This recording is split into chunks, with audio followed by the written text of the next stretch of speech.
Welcome to the MotMot Morning Podcast. My name is JC. Today I'm joined with Henry March. We're here to kickstart your day with lively conversations, insightful discussions, and of course, enjoying some MotMot. Grab your favorite mug and let's dive into today's episode. Before we jump into the podcast, let's look at the brief history of MotMot Coffee.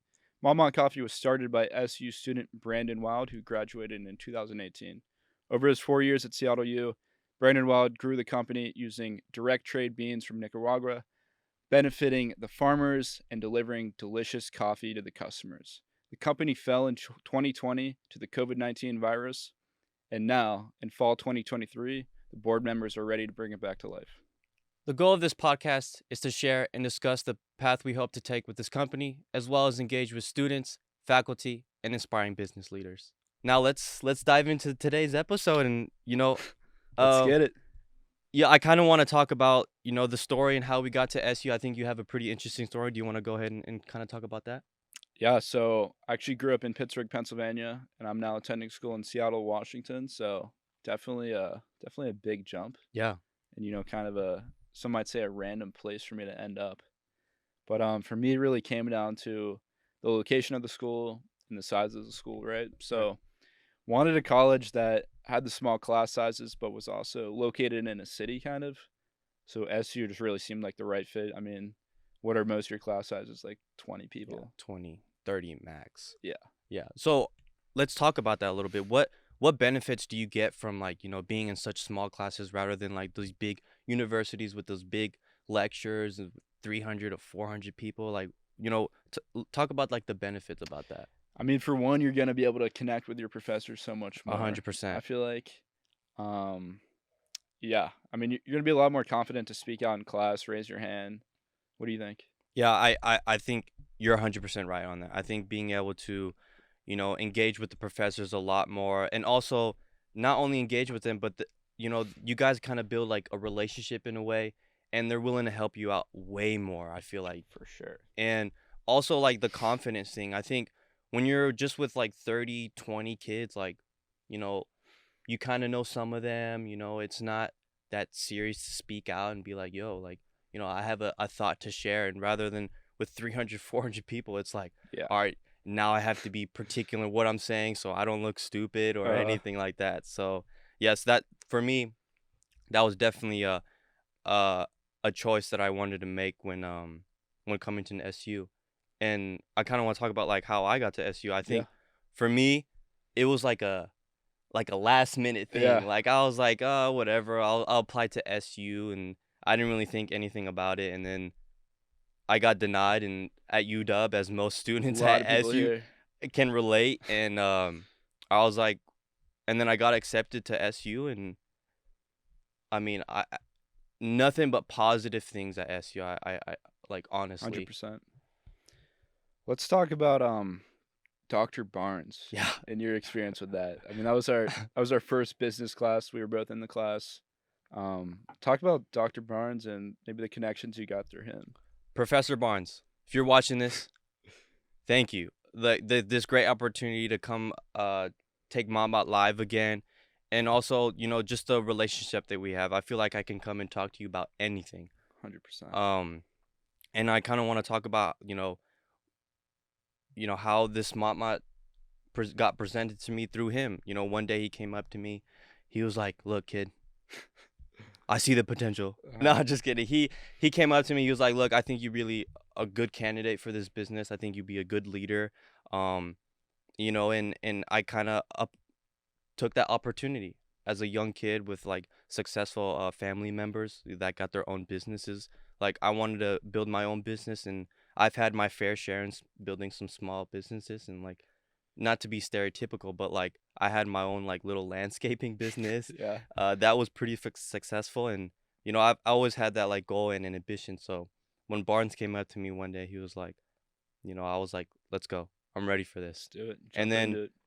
and you know how do you feel like when I came up to you one day and he was like, how you feel about joining MotMot as a friend? You know what I Yeah. mean? So, I was in the same Dr. Barnes class as JC, and let's just say I didn't get approached though. So that definitely says something about how much JC was participating versus me. Maybe I was a little nervous raising my hand first quarter, But at the end of the day, JC was the one that kind of got the call, and he was kind of running this thing 4 or 5 weeks before I hopped on the team. Yeah, Really like first half of that first quarter, exactly. and me and JC had another class together, so we were spending a lot of time together every week, and I was just kind of hearing about everything he was doing with it, and over time I was like, man, seems like something I kind of want to jump into. Yeah. So, long story short, over winter break, he was like, "Man, we could really use you on the team." And I was like, "I'm all in." Yeah. Yeah. And I mean, look what we have accomplished so far. Right? I mean, I kind of want to talk about like the struggles that I've kind of had. I think Yeah. that's kind of important. Um, Let me stop you there though. okay. Before we jump into the struggles, right? We're surrounded with the bags here. We got the backdrop. We're sipping on the MotMot coffee. So, JC, what is MotMot coffee? You know, MotMot Coffee is a great brand. It stands by a great mission. Mhm. It is a nonprofit organization where we directly source our coffee from Nicaragua. And our profits go straight back to the farmers, you know. Fun fact, only like 6 cents of cup of coffee you get go back to the farmers. So we wanted to make an impact in the world, and getting most of our profits back to the farmers was something that I kind of wanted to get into as well. I like when a brand and business stands by something, by a great cause. I think that's very important. Back to the challenges. Yeah. So for me, one of the biggest challenges that I kind of had to face was obviously re-establishing the business, but the previous teams, you know what I mean? Like not to bash on or anything, but like I kind of had to re-establish that as well, which adds a little bit more, which is more challenging. You know what I mean? When Right. it's like when someone does a bad job of whatever, like you kind of have to make it good, and that's even more challenging. So that was a big challenge for me, and also being able to be a great leader at the same time when we're all freshman students. Like Yeah. it was a bit tough, but nonetheless, we have accomplished great things so far. You kind of want to talk about what we have accomplished so far? Yeah, so pretty much we jumped on, switched a lot of the branding of it, so we're kind of going for a pretty minimalistic look here. And from there, it was straight like connections. How can we market it? Who can we get in contact with to get it in one of the Seattle University cafes, which we actually are in, as JC mentioned. You can purchase the MotMot coffee in the bottom line, which is in the Piggott building at Seattle U. And that's just in the drip coffee form as of right now. But yeah, just getting that first step of having something to show and a place where people can actually buy our coffee was huge. Yes. And then, I mean, from there, it's like, how can we market it to get views? How can we get in touch with other companies and learn what to do? And then, now we're kind of getting to the point where we want to start pitching other cafes and restaurants, seeing if we can get our beans in their establishment. I kind of want to touch a little bit on the videos that we made. Mm-hmm. I mean, great videos. Like I Yeah. don't know, Yeah. those videos are funny. They're engaging with students. Like I've had a couple like students come up to me and tell me, "Are you the MotMot guy?" Like, Is he? and they're excited to be on the MotMot Mondays. That's pretty fun. And Yeah. yeah, MotMot Mondays is something we've been pushing a lot, where we kind of save one of our more like highly produced forms of content every Monday, and that's kind of a religious post that we have. Try Yeah. not to skip that one for sure. yeah. So look out for those happy MotMot Happy MotMot Mondays. Monday. Um, Let's talk about like how we came up with the form of content of interviewing students. I think that was like honestly kind of my first meeting on the team. right. It's the one we had where we're like, okay, like we don't have much of a fan base. No one wants to watch like B-roll of a coffee or Right. like random stock images of the MotMot coffee. So how can we get students involved? And through that, we kind of decided that getting kind of random students on camera is what's going to boost views. And if you're just scrolling, you see your friend being interviewed, you're going to be like, shoot, I'm going to send that to the group chat. That's funny. So that's kind of something we targeted. And what our first student interview video, 50 shares? How many views did we have on that one? I think we're at like 4K views right now Mm-hmm. on our very first video, Very first one. which is huge.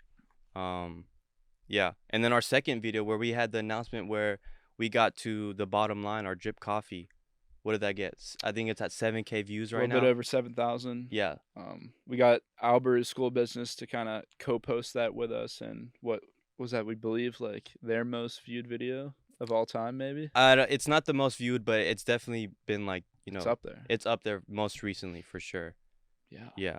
So that just goes to show that people are enjoying our content and they're also being engaged with our coffee brand and content as well, which is great news. Let's talk about we talked about what we're doing now. What are some goals that we want to do in the future? What are we working towards? I think just building that audience is obviously a key point, but one of my bigger goals and something we've kind of discussed as well is how can we get Mama into all the different coffee shops, local coffee shops, but also in Seattle U. I think that's really important. So people can try our coffee not just at one location, but all the different locations at Seattle U. And then there's 5, yeah? I think we counted 5 cafes just on our campus alone. Yeah. So that's huge. So that's kind of been what our goals have been right now. What about you? What kind of goals do you have? Coming from a coffee bean company, we take a lot of thought into if our main target customer is students, how are they going to make the coffee if they buy the beans? And that's kind of one of the bigger issues we faced is, what percent of college students have the resources to make drip coffee? Yeah. Have a grinder to grind the beans, pour over coffee. And the answer to that is not many, right? So Yeah. I think something that'd be really cool and be a big success would be if we could do our own canned cold brew. I think college students would just love that. And then putting them in the fridges right at the student center. It's killer. Yeah, or right at the bottom line where like the little fridge is at. Yeah. Grab and go, enjoy it. Yeah, that would be huge. Yeah. It's definitely something we want to work towards. Let's talk about the podcast, right? So this is our first, not even really an episode, just kind of talking about our goals here and what the podcast is mainly about. Who might we see in future episodes? Ephraim, the CEO of Boom Boom, or just big, inspiring business leaders. I think being able to talk to them and get great advice and be able to share their story is something I would look forward to. And also being able to talk to faculty, maybe they could have a voice as well and, kind of share their thoughts and how they got to be a professor or, some of the challenges that they're facing or kind of things like that. Yeah. I mean, how great would that be if you're deciding what classes you want to take in the fall as a freshman? You can just tune into a podcast, hear from the professor, see what his class is about, learn a little bit about him. And, I think that'd be super helpful. I mean, more than times than less, the professors have really amazing stories. Yeah. And then that's great.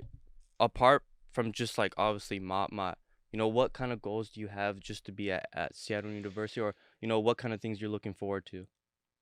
Definitely. I mean, we're here to do school. That's the main point. So keep the grades locked down, try to get that dean's list, president's list. It's always a goal for me.